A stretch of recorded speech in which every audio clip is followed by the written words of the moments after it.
ఈ వీడియోలో ద్వాదశ జ్యోతిర్లింగాల్లో ఒకటైన త్రయంబకేశ్వర జ్యోతిర్లింగం గురించి చెప్తాను. ఎక్కడ స్కిప్ చేయకుండా వినండి. భారతదేశంలో గల ద్వాదశ జ్యోతిర్లింగాల్లో 10వ జ్యోతిర్లింగమే ఈ త్రయంబకేశ్వర జ్యోతిర్లింగం. అంబక అంటే నేత్రము అని అర్థం.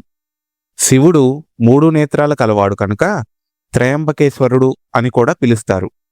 ఈ త్రయంబకేశ్వర జ్యోతిర్లింగంలో శివుడితో పాటుగా త్రిమూర్తులైన బ్రహ్మ విష్ణువు కూడా కొలువై ఉన్నారు. ప్రస్తుతం ఉన్న ఈ ఆలయాన్ని 1730లో ఛత్రపతి శివాజీ గారి సైన్యాధిపతి అయిన బాజీరావ్ పీష్వా నిర్మించారు. ఈ జ్యోతిర్లింగం యొక్క విశిష్టత ఏమిటి, గోదావరి నది యొక్క జనన వృత్తాంతం మొదలైన విషయాల గురించి ఇప్పుడు తెలుసుకుందాం. పూర్వం గౌతమ మహర్షి మరియు అహల్య దంపతులు దక్షిణ దిక్కు వైపు ఉన్న బ్రహ్మగిరి పర్వతం పైన జీవనం సాగిస్తూ ఉండేవారు. అదే సమయంలో భూమి మీద 100 సంవత్సరాలు వర్షం లేక కరువు ఆవహించింది. కానీ గౌతమ మహర్షి ఆశ్రమం మాత్రం సస్యశ్యామలంగా ఉండేది. ఇది తెలుసుకున్న ఋషులు, మునులు మొదలైన వారంతా గౌతమ మహర్షి ఆశ్రయానికి చేరుకున్నారు. కరువు ఆవహించడం వలన తాము ఆకలితో అలమటిస్తున్నామని తమను కాపాడవలసిందిగా మహర్షిని వేడుకున్నారు. అప్పుడు గౌతముడు వరుణదేవుడిని ప్రార్థించగా వరుణుడు గౌతముడిని తన ఆశ్రమ ప్రాంగణంలో ఒక సరస్సును ఏర్పాటు చేయమని చెప్పి ఆ కొలనులో నిత్యం నీరు లభించేటట్టుగా చేస్తానని వరమిచ్చాడు. తదనంతరం గౌతముడు కొన్ని విత్తనాలు జల్లి ఆహారం పండించి వాళ్ళకు పెట్టేవాడు. ఈ విధంగా 100 సంవత్సరాలు గడిచాయి.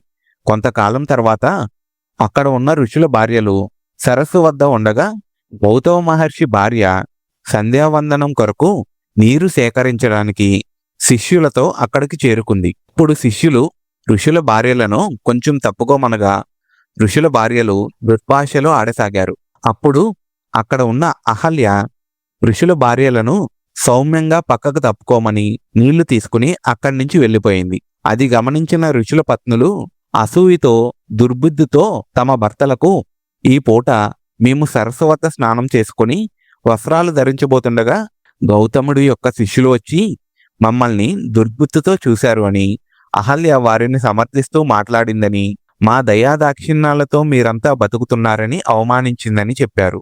అదే సమయంలో నారదుడు స్వర్గలోకంలో ఉన్న ఇంద్రుడు సైతం గౌతముడి గురించి, అతని తపశ్శక్తి మరియు అతని దాన ధర్మాల గురించి ఇంద్రసభలో ప్రశంసించాడని అసూయపరులైన ఋషుల ముందు గౌతముడి గురించి గొప్పగా చెప్పసాగాడు. నారదుడు గౌతముడిని కీర్తించడం వలన ఋషులు అసూయతో మరింత రగిలిపోయారు. ఋషులలో ఒకరు విఘ్నేశ్వరుడి కోసం తపస్సు చేసి గౌతముడిని భ్రష్టుడిని చేయడానికి సహకారం కావాలని వరం కోరుకున్నారు.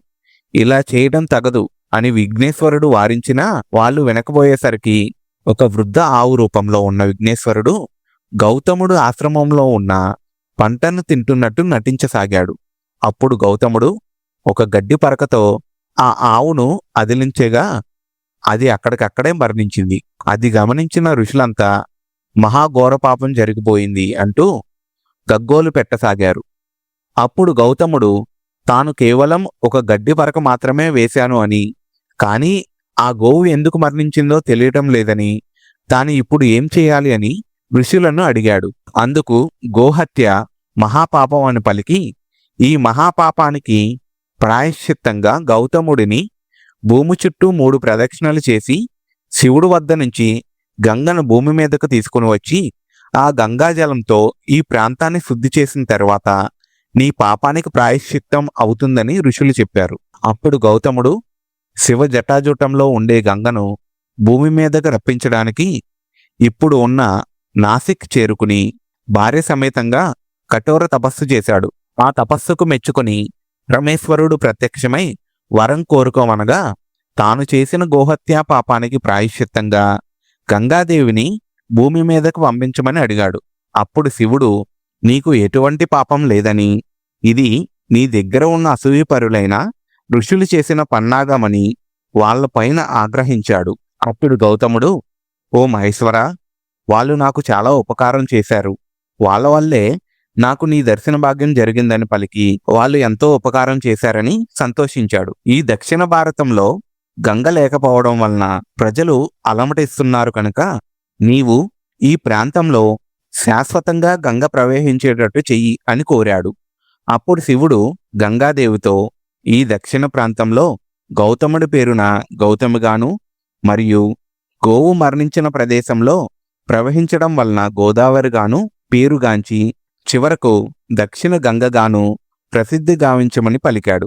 అప్పుడు గంగాదేవి నేను ఈ పాపాత్ముల పాపాలను స్వీకరించి అనుగ్రహించలేను అని పలకగా అప్పుడు శివుడితో పాటు ప్రత్యక్షమైన దేవతలు ఈ విధంగా చెప్పారు. 12 సంవత్సరాలకు ఒకసారి గురువు సింహరాశిలో ప్రవేశించినప్పుడు నీకు పుష్కరాలు వస్తాయి.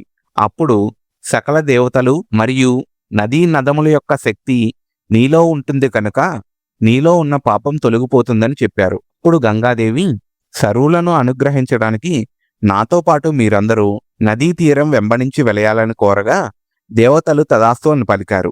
తదనంతరం గౌతముడితో గంగాదేవి నేను ఎంతమందినైనా క్షమించగలను, కానీ కృతజ్ఞులను మాత్రం క్షమించలేను అని నీవు వాళ్ళని శపించు అని పలికింది.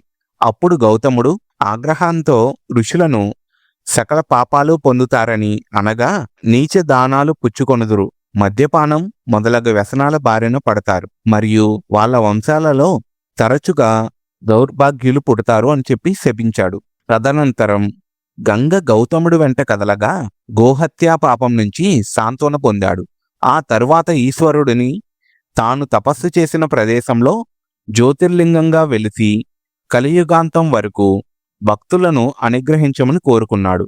అప్పుడు శివుడు ఈ ప్రదేశంలో నేను త్రయంబకేశ్వరుడుగా వెలుస్తానని తనని దర్శించిన ప్రజలకు గోహత్యా పాపం మరియు కృతజ్ఞతా పాపం తొలగిస్తానని చెప్పి వరమిచ్చాడు. పూర్వపు ఆలయ విశేషాలు ఎక్కువగా లేకపోయినా ఇప్పటికీ ఆలయాన్ని మాత్రం 1730లో ఛత్రపతి శివాజీ సైన్యాధిపతి బాజీరావ్ పీష్వా నిర్మించినట్లు శాసనాల ద్వారా తెలుస్తుంది.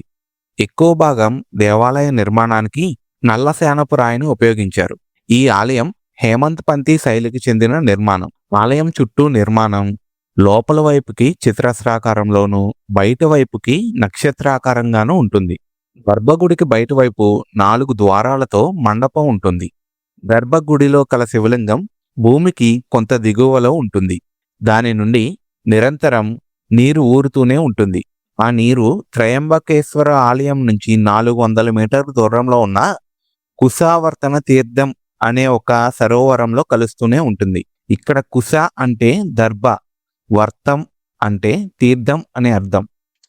ఈ తీర్థంలో స్నానం చేయటం వలన సర్వపాపాలు రోగాలు నశించిపోతాయి. ప్రతి 12 సంవత్సరాలకు ఒకసారి జరిగే కుంభమేళా ఈ ప్రదేశంలో కూడా జరుగుతుంది. జ్యోతిర్లింగ దర్శనానికి వెళ్లే ముందు ఇక్కడ స్నానం చేయటం మంచిది. అలాగే త్రయంబకేశ్వర ఆలయం నుంచి 10 కిలోమీటర్ల దూరంలో బ్రహ్మగిరి పర్వతం వద్ద గోదావరి నది జన్మస్థానం ఉంటుంది. ఎందుకంటే గౌతముడు శివుణ్ణి మెప్పించి గంగను తీసుకొచ్చే ప్రారంభంలో తన చేతినున్న దర్భతో గౌతమి చుట్టూ తిప్పాడు. అలా తిప్పిన ఆవర్తమైన చోట బ్రహ్మగిరి నుండి గంగ నేలకు దిగి గోదావరిగా ప్రవహించడం మొదలైందని, అలాగే గోదావరి నది బ్రహ్మగిరి పర్వతం పైన అదృశ్యమై తిరుగుతూ ఇక్కడ మనకి దర్శనమిస్తుందని పురాణాల ప్రకారం ఒక కథనం అయితే ఉంది. ఈ వీడియో మీకు నచ్చినట్లయితే లైక్ చేయండి, షేర్ చేయండి, అలాగే సబ్స్క్రైబ్ చేసుకోండి.